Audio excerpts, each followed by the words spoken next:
Assalamualaikum warahmatullahi wabarakatuh. Perkenalkan, kami dari kelompok 2 mata kuliah hukum pidana yang akan membuat video analisis tentang hukum pidana yang beranggotakan saya sendiri,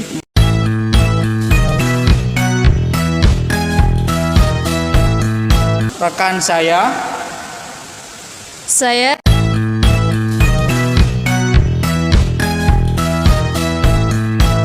dan rekan saya.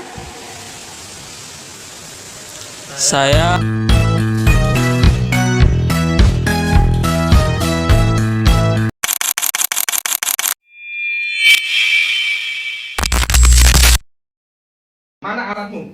Itu kan di atas itu. HP-nya mana? HP itu tuh, Pak. Mana? Kamu pakai celana? Kamu pakai. Rekaman mata ini. Kamu kasih plastik. Plastik tuh. Plastik weh. Itu banyak kan? Betul kasih. Kos kepala yang kayak gitu. Iya. Ini video.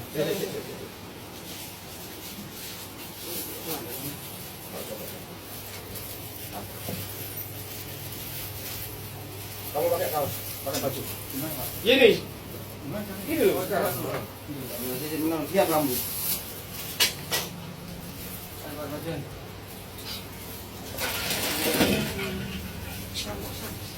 Pakai kaos. Itu. Astagfirullahaladzim. La ilaha illallah. Muhammad Rasulullah. Lah ini buka Kamu tiap hari nggak pernah keluar sejak kejadian itu? Keluar, Pak. Keluar? Kemana kerjamu? Ini ojek, Pak. Ojek online ya? Kejadian tanggal berapa? Hari apa? Tanggal berapa kamu? Ini sekarang hari Sabtu. Kamu bunuh hari apa? Bunuh dulu tanggal Tanggal berapa? hari Selasa. Hari Selasa nih. Langsung kau buang malam itu. Pagi. Jam berapa kejadian? Berapa kau buang? Hah? Kejadian jam berapa? Sore saya pulang malam. Sebentar. Kamu tuh pulang dari bandara jam berapa? Saya pulang dari bandara sore, Pak. Jam berapa?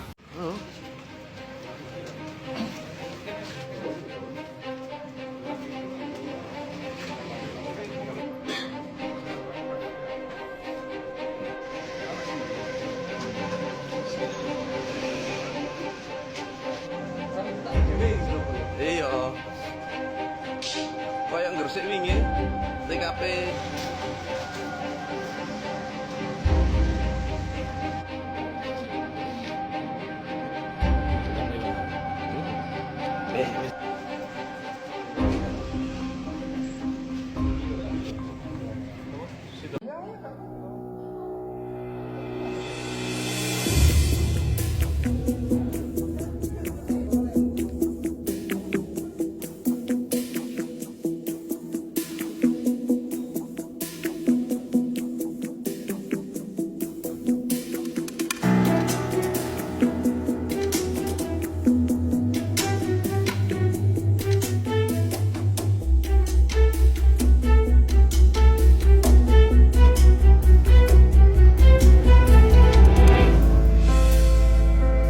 Bukti ada berupa pisau, ada gunting baja, ada palu ya, alat asah, palu besi, ada pakaian juga, pakaian dari korban, terus ada alat komunikasi berupa HP milik korban dan HP milik tersangka, serta salah satunya juga sepeda motor yang digunakan oleh tersangka untuk membuang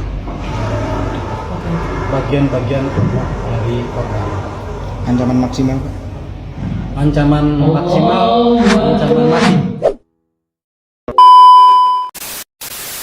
Video ini berisi analisis mendalam mengenai kasus pembunuhan yang disertai mutilasi di Mojokerto yang sempat menggemparkan masyarakat. Tidak hanya menggemparkan masyarakat saja, tetapi juga menunjukkan kompleksitas proses penyidikan. Penemuan potongan tubuh yang tersebar di berbagai titik membuat polisi harus menganalisis setiap bagian secara forensik untuk memastikan bahwa semuanya berasal dari tubuh yang sama. Tahapan ini sangat penting dalam menentukan waktu kematian, pola luka, dan indikasi mekanisme pembunuhan.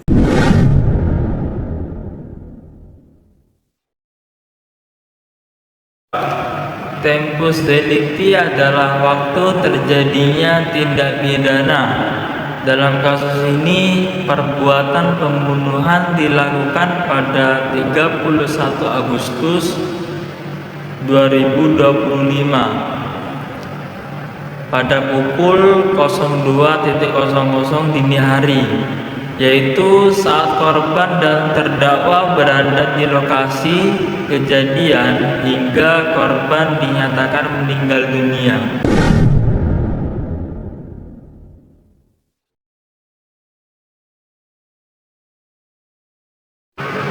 Locus delicti adalah tempat terjadinya tindak pidana. Dalam kasus ini terbagi menjadi dua, yaitu tempat pembunuhan dilakukan di rumah kos Surabaya, Jalan Raya Lidah Wetan, dan beberapa potongan mutilasi tubuhnya dibuang di hutan Pacet, Kabupaten Mojokerto, yang berjumlah 310 potongan tubuh korban. Dalam kronologi kasus ini, pelaku seorang ojek online pulang kerja dan kesal karena harus menunggu lama pintu kos dibuka. Pertengkaran pun terjadi, memicu amarah pelaku dan kemudian mengambil pisau di dapur lalu menusuk korban dan memutilasinya di kamar mandi hingga menjadi 310 potongan. Potongan-potongan tubuh dibuang di hutan Pacet Mojokerto dan sebagian disembunyikan di dalam kos pelaku. Dalam aspek hukum pidana kasus ini, perbuatan terdakwa memenuhi unsur tindak pidana sebagai berikut. Yang pertama yaitu perbuatan manusia, dilakukan oleh subjek hukum yang cakap bertanggung jawab. Di dalam keterangan terdakwa sudah memastikan dan menetapkan sebagai pelaku yang cakap dan bertanggung jawab. Yang kedua yaitu perbuatan melawan hukum. Sebagaimana di dalam Undang-Undang KUHP yang sudah diatur pada pasal 340 KUHP berbunyi, barang siapa dengan sengaja dan dengan rencana terlebih dahulu merampas nyawa orang lain diancam dengan pidana mati atau pidana penjara seumur hidup atau selama waktu tertentu paling lama 20 tahun. Yang ketiga yaitu kesalahan atau mens rea, adanya unsur kesengajaan dan perencanaan. Di dalam keterangan dakwa yang sudah dilipatkan beberapa kali, yaitu adanya kesengajaan dan perencanaan di dalam kasus pembunuhan dan mutilasi tersebut. Yang keempat adalah akibat hukum hilangnya nyawa orang lain. Di dalam kasus ini, terdakwa sudah menyatakan dan sudah tertera atau sudah terbukti menghilangkan nyawa dengan secara menusuk dan memutilasi beberapa bagian hingga menjadi 310 bagian dan dibuang di beberapa wilayah Mojokerto dan Surabaya. Dalam persidangan, terdakwa memberikan keterangan bahwa terdakwa mengakui telah melakukan pembunuhan terhadap korban.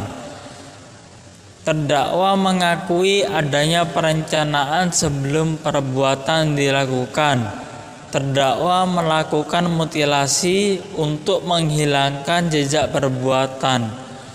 Keterangan terdakwa tersebut diperkuat dengan alat bukti lain dan tidak bertentangan dengan fakta persidangan, sehingga dapat dijadikan dasar pertimbangan hakim. Barang bukti yang diajukan dalam persidangan yaitu alat yang digunakan untuk membunuh korban, alat yang digunakan untuk mutilasi pakaian korban dan terdakwa.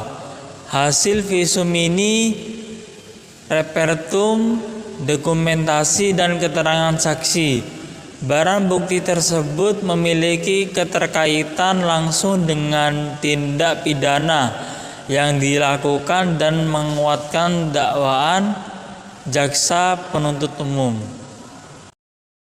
Putusan nomor 21 Pengadilan Negeri Surabaya memvonis terdakwa AM dengan penjara seumur hidup.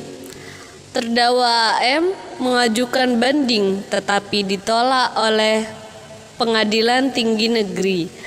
Lalu terdakwa AM juga mengajukan kasasi Mahkamah Agung, namun ditolak juga oleh Mahkamah Agung dengan alasan perbuatan terdakwa menghilangkan nyawa orang lain disertai unsur perencanaan dan tindakan mutilasi hingga menimbulkan trauma sampai keresahan di masyarakat.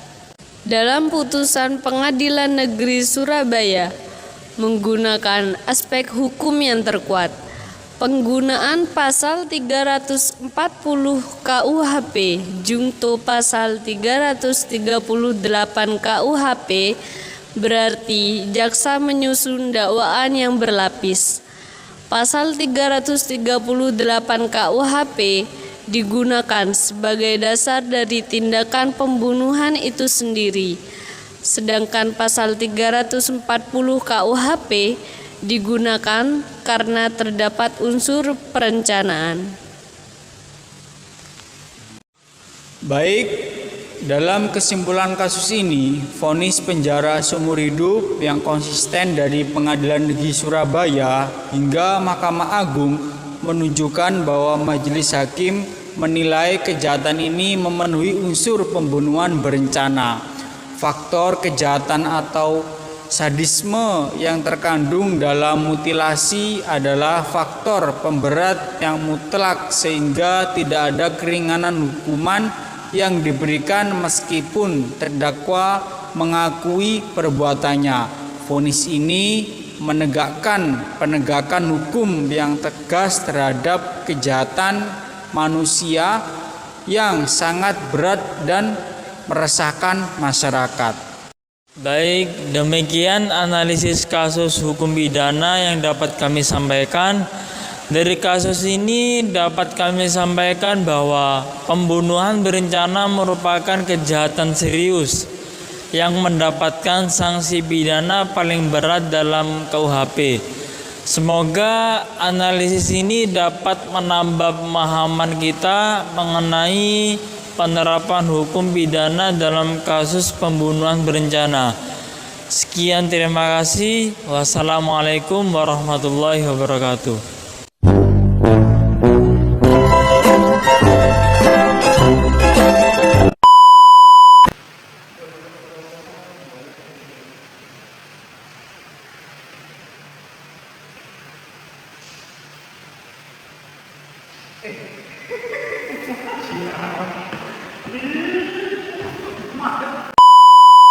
Dari kelompok 2 mata kuliah hukum pidana yang akan menyelesaikan tugas